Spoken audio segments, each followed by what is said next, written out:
The join as you go method is my favorite way to add color to Tunisian crochet projects. It creates seamless connections. You don't have to seam together panels after your project is done, and you don't have to deal with tangles while making pretty blocks just like these. What's not to love? Hello my loves, I'm Tony, here from TL Yarn Crafts with an updated version of my Tunisian crochet join as you go tutorial. If you're ready to see this technique's glow up, hit that like button and subscribe for even more tutorials, product reviews, and those good old crochet vibes. Now, let's jump in. This video is one of many helpful tutorials to accompany the Crochet Amour Sampler, a beautiful 20 block Afghan that teaches new crochet stitches and techniques with every square. To get the row by row instructions for this square and find out how to make the entire sampler blanket, visit the link in the description. To kick this off, we want to make sure we have the right crochet hook. So you're going to want to look for something with no ergonomic shaping or specialty things on the handle. Now this does have a little rubberized handle on the bottom, but we have enough hook space here for the small amount of stitches that we'll be working with. And I know that the thumb rest is a little bit flattened here, but that should not impact our tension too much. So something like this should be fine, but if you have a different straight crochet hook, that will work as well. So we're going to kick things off by making the foundation row of our very first strip. I'm going to make a slip knot and then chain 11. Just make sure you keep your chains relatively loose because we will need to work into them. So I'm going to yarn over, pull through the loop, and to keep the chains loose, I'm going to make sure I don't pull my working yarn too tight, and I pull my loops up nice and high on my chains. There's 3, 4, 5, 6, 7, 8, 9, 10, and 11, just like that. So you can see I have nice, tall, stretchy chains. And the reason we do that is because we'll actually need to work into the back bump of our chain. So on the front here, we can see these nice little V's, and those constitute the front of our chain. But if we rotate our chain towards us, on the back, we're gonna find this channel of bumps on the back, okay? And we're gonna pull up loops in those little bumps. So if I take a look at my work here, I've got the loop that's on my hook. So we're skipping, just rotating to the back here, skipping the bump right here at the top. I'm gonna find this bump right here. That is the back bump of my second chain. And I'm gonna use the tip of my hook to wiggle under there. Gonna get the tip of my finger involved as well. I'll yarn over and pull up a loop, and I'm gonna keep that loop on my hook. So there's the back bump of my next chain. Insert just under that one bump, yarn over and pull up the loop. And I'm gonna do that for each bump down the line. And I'll know I did it right if I have the same number of loops on my hook as the number of chains I started with, which again was 11. So I'm pulling those loops up nice and high. And what you'll notice when I yarn over and pull up the loop, I like to kind of flick my hook away from the chains. That's what makes sure that my loops are high enough to make sure that they're not too tight on my hook. So insert under the bump, yarn over and pull up the loop. Just grabbing that back bump, yarn over, pull up the loop. Just a couple more here. Insert, yarn over, and pull up a loop. Now on the last one, finding that back bump can be a little tricky. Mine is here. If you don't catch just the back bump on that last chain, don't worry, I won't tell. Just grab whatever you can. So I'm gonna grab that loop here. So as you can see, I do have enough space for all of my loops on my hook. That's all that we're looking for, that you have enough space to hold all of your loops. If we had more loops, we'd need to make sure that we had more hook available, but this is fine. We can work with what we got. And we've got 1, 2, 3, 4, 5, 6, 7, 8, 9, 10, 11 loops on our hook, which is the number of chains we started with, so we know we're on the right track. So we just did what's called the forward pass of the foundation, and the foundation is just what we start with to build our fabric off of. And then we're going to do the return pass. So the return pass is when we work these loops off the hook. Very, very easy. So go ahead and watch me yarn over, pull through just one loop to start. So we begin with a chain 1 that's going to be very important on the next row. And from here, we're going to yarn over and pull through the next 2 loops. So I'm going to load up those loops right there, yarn over and pull through those 2.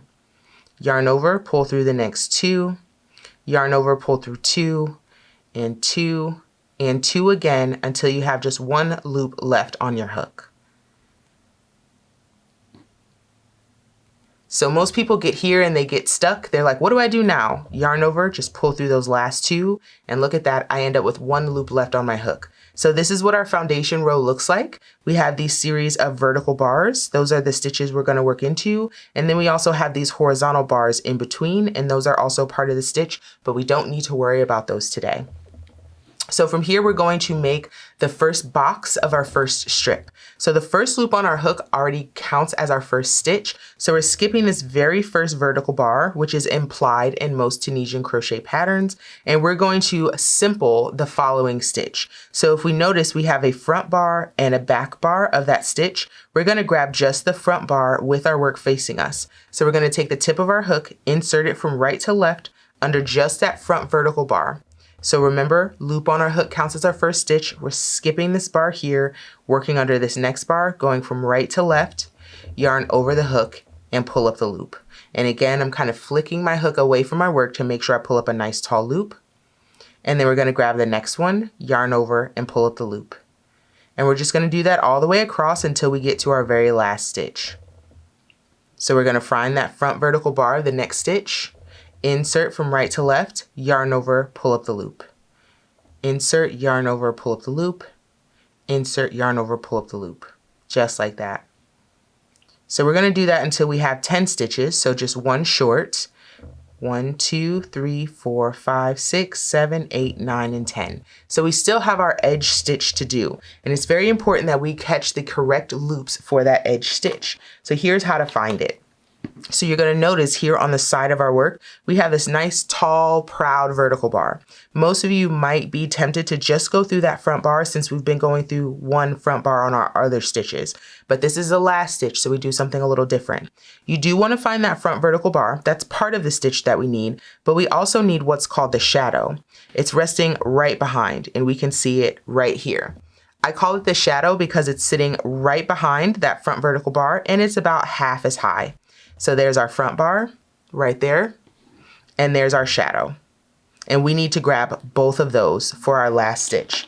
So that's why I like to use pretty pointy hooks, because then I can shimmy right under both bars of that last stitch, got them both, yarn over and pull up a nice tall loop.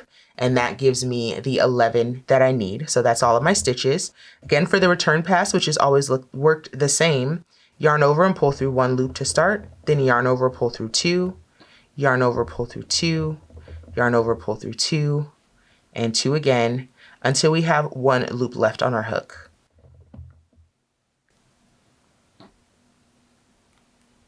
There we go. Look at that, you just did 2 rows of Tunisian crochet. I hope you're proud of yourself.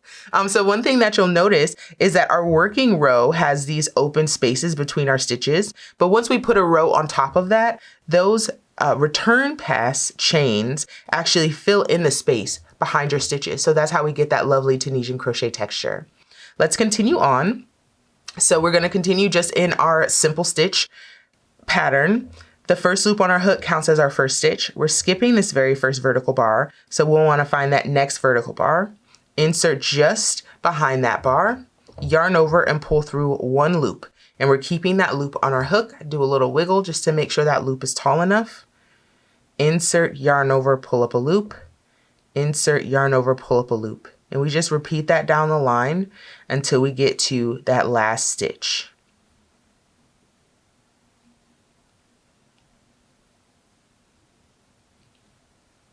Beautiful. Now we're at our edge stitch again. If you ever have trouble finding where that front vertical bar is, I like to use my pinchers here and kind of pull that edge stitch away from the work.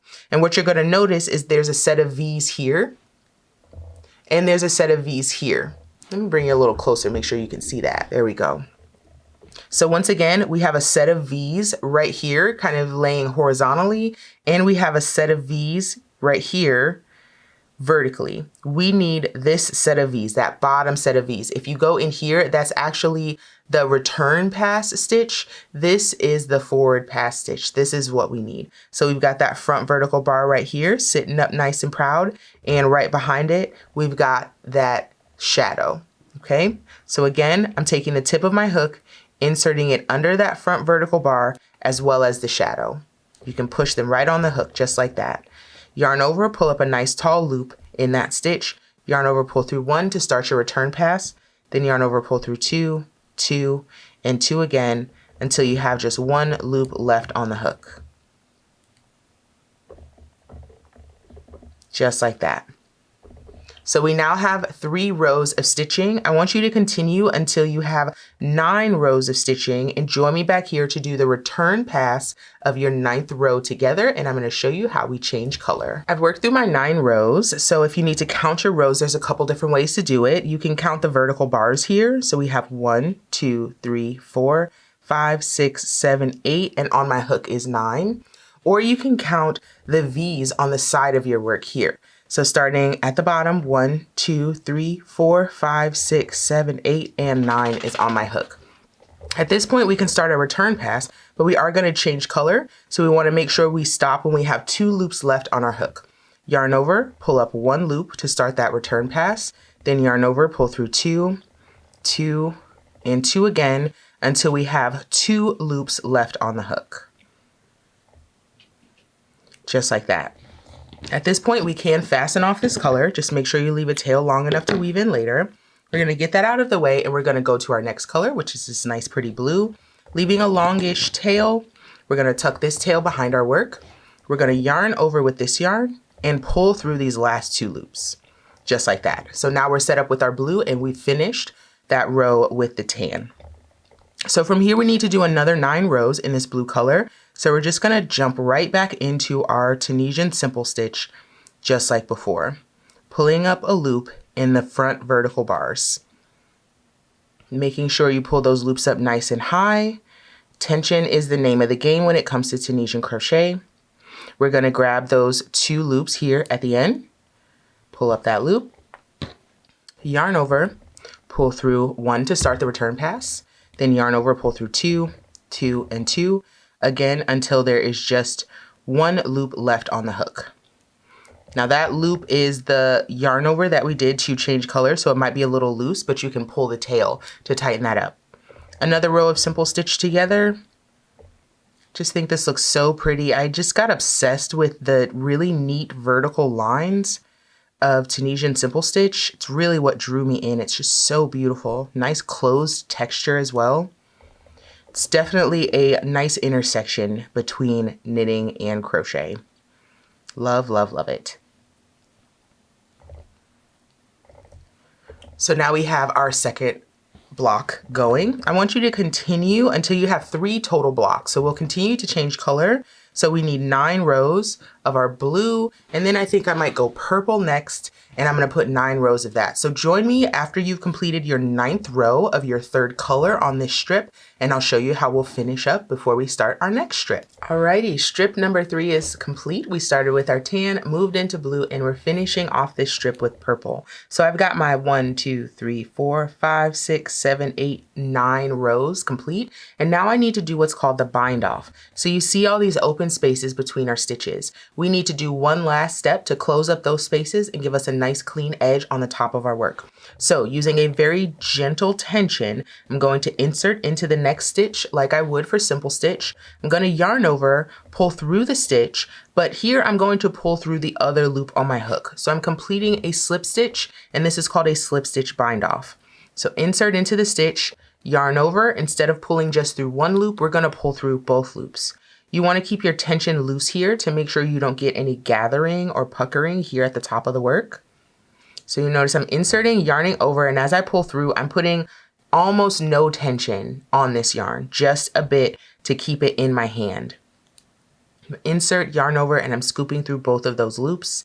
Insert, yarn over, scooping through both loops, all the way across. And for my last stitch, I need to insert it just as I've been doing on all my other last stitches, making sure I grab both loops, yarn over, pull through the stitch, through the remaining loop. Then we can lift our loop up, fasten off our yarn, and pull that loop out of the work, just like that.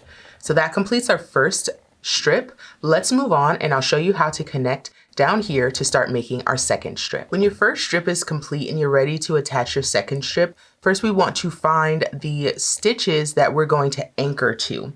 So after making our initial chain, which I'll show you in just a second, we're going to attach our work along this edge of what's been created already. So you'll see here on the side, we have these nice pretty V's. So we're looking for the back loop of the V, which is pretty easy to find, but we also need to find the anchor loop. So once we found that back loop, if we scoot that just a little bit out of the way, you can see this little short loop right here. This is our anchor loop.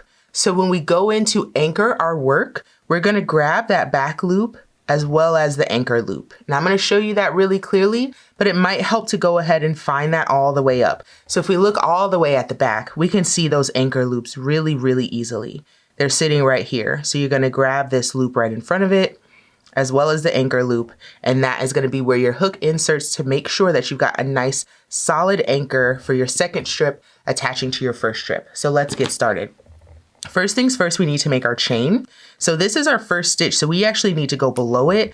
I just like to insert my hook kind of wherever it feels natural to go. So I'm going under just a couple loops of the chain here at the base. Inserting my hook under 2 loops there. Then I'm going to yarn over with my new color, pull up that loop, and from here I need to chain 11. 1, 2, 3, 4, 5, 6, 7, 8, 9, 10, and 11. I'm gonna do my foundation just like before. It's a little fiddly to get started, but don't worry, just take your time. So we're skipping this very first bump of the first chain. We're working into that second chain from the hook, grabbing the bump, yarn over, pull up a loop, and we're gonna do that all the way down the line. So that gives us 3.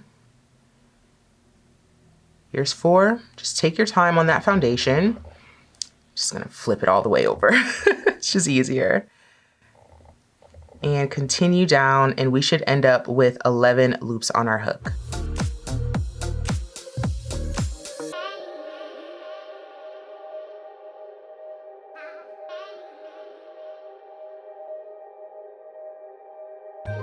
One more here. Wonderful. Now, that is our foundation, and we need to join to this stitch here. So remember, we're going to insert into that back loop, but I also want to grab the anchor. Now this is where some long nails might come in handy. Just grab that anchor as well, just like that. So I've got that loop, that back loop of the V that's along the side, as well as that anchor. I'm going to yarn over and pull through the loop. So that is my join. Yarn over, and for the return pass, we're not going to yarn over and pull through 1. We're just going to go directly into yarning over and pulling through 2 all the way back.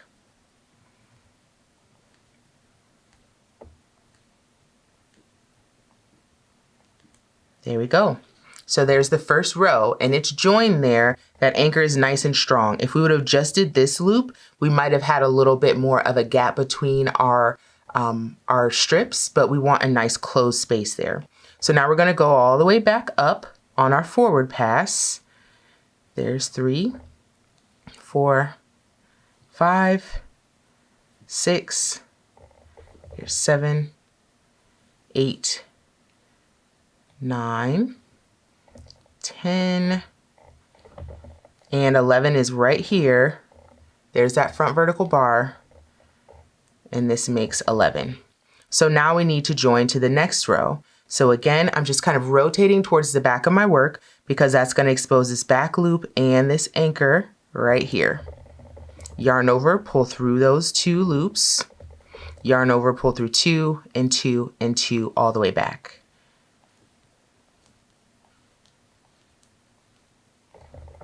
Cool.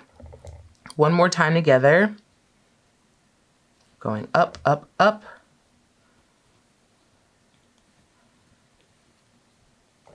Want to make sure we have 11 loops on our hook because that's the number of chains that we started with. So that won't change. There we go. And then the join. So once again, we've got that front loop and that back loop of the chain. And then if we rotate towards the back, we've got that anchor right here, right there. So I'm going to use the tip of my hook to insert, grab that anchor, and just slide both of those loops onto my hook. Yarn over, pull through that stitch, and then yarn over, pull through 2, 2, and 2 again to complete that return pass. So if we take a quick look here, you can see we've got a nice closed space here between our join, and we've got this lovely simple stitch happening. So I want you to continue up the row, finish this block, and then we can start the next block together with our new color, and we'll continue through the rest of our square. So I'm just finishing up the return pass on the last row of the pink that I need for my square here. So now I'm going to change to this lovely charcoal color. First, I'm going to fasten off this pink, go ahead and get it out the way. And then we can leave a tail long enough to weave in later, yarn over with our new color, and pull through. And now we can continue in our simple stitch up the way, making sure we end up with 11 loops on the hook. Oop, there we go. Back on track. There's 10, and come on, silly. There's 11. So now we can clearly see the transition between the tan and this greenish, bluish, whatever color that wants to be today. So once again, we're gonna go into the back loop of this V and then also make sure we grab that anchor loop. So here's our V, anchor loop is right here. I'm gonna grab both of those. I like to use a tip of my finger there, that just helps me a lot. Yarn over and pull through that stitch, then we can yarn over, pull through 2, 2, and 2 again, all the way back. Just trying to maintain our tension on all of our loops, and we will need to weave in those ends later, so shouldn't be an issue. We'll just tug down on that joined yarn and it's gonna close up that V for us. Continuing up the way, there's 3, 4, 5, 6, 7, 8, 9, 10, and this makes 11. Join here. There we go. And yarn over, pull through 2 all the way back until we have just 1 loop left on the hook. Here we go. So we can see our lovely square coming along. What I want to do now is continue with the rest of this strip. So there's going to be 3 blocks on this strip as well. And then I'm going to start a 3rd strip, and that's going to be my last one. You continue on with your blocks as well. Join me when you're done and I'll show you how we'll finish this off completely. Alrighty, I am just finishing up the return pass on my last row of my last block. And I have to say, this square turned out so cute to be so scrappy. My goodness. So last thing I need to do here is to bind off, but I did want to show you how we can also anchor that last stitch of our bind off before we finish our strip. So I'm going to do my slip stitch bind off just like normal. Same thing that we did on our first strip. So I'm just grabbing the front vertical bar of each of my stitches, insert, yarn over, and pull through both loops on the hook, making sure I keep a nice soft tension. All right, so there's my last official stitch, and now I just need to join for this last stitch of my bind off. So this was the join of my previous row. I'm gonna go to the stitch just above it right here. And what you'll notice is right behind that, look, I've got an anchor stitch. So I'm gonna make sure I grab both of those loops, just like before. This one can be a little bit trickier because there's a loop right underneath it that wants to come too, but nope, we only need 2 of them right there. Yarn over, pull through that stitch, through the loop that's remaining on the hook, and fasten off, and we can pull that loop up and out. And from here, we can just weave that into the back. I did weave in a bunch of my other ends, so I just have the ones left from this strip. And let's back it on up a little so you can see our entire work here. It looks so pretty. I just love the evenness of these stitches with Tunisian crochet. I love the really clean transitions that we get at the corner. I just think it looks so very pretty, and we're set up for a really nice border as well. I hope you enjoyed this technique and had some fun with it. Make sure you block this when you're done. I prefer to block face down, and make sure you are really good at tacking down your top and bottom edges, because as you can see, they want to roll up on you. Look at that.